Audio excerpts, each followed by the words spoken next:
இன்று ஒரு சாதாரண நாளில்லை. இது பங்குனி உத்திரம், முருக பக்தர்களுக்கு மிகவும் புனிதமான நாள். இந்த நாளில் முருகனை வழிபட்டால் அவரின் அருள் பல மடங்கு கிடைக்கும் என்று நம்பப்படுகிறது. அதிகாலை எழுந்து மனதை சுத்தப்படுத்தி ஒரு தீபம் ஏற்றி முருகனை நினைத்து பாருங்கள். ஓம் சரவணபவா என்ற மந்திரம் உங்கள் உள்ளத்தை முழுவதும் நிரப்பும்.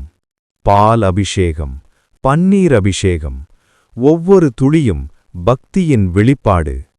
முருகனின் மேல் விழுமந்தப் பால் நம் பாவங்களை கழுவும் ஒரு தெய்வீக அருள்.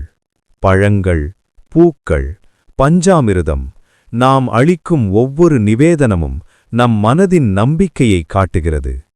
முருகன் பார்த்து கொள்வார் நம் வாழ்க்கையை. காவடி எடுத்து நடக்கும் அந்த பாதை வலி இருக்கலாம், சோர்வு இருக்கலாம், ஆனால் நம்பிக்கை இருந்தால் முருகன் நிச்சயம் அருள் புரிவார். ஓம் சரவணபவா.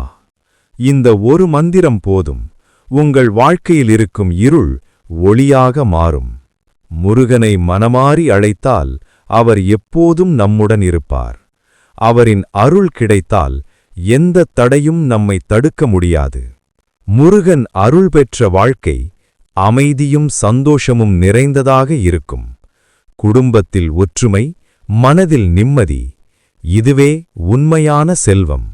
இந்த பங்குனி உத்திர நாளில் முருகனை நம்பிக்கையுடன் வழிபடுங்கள்.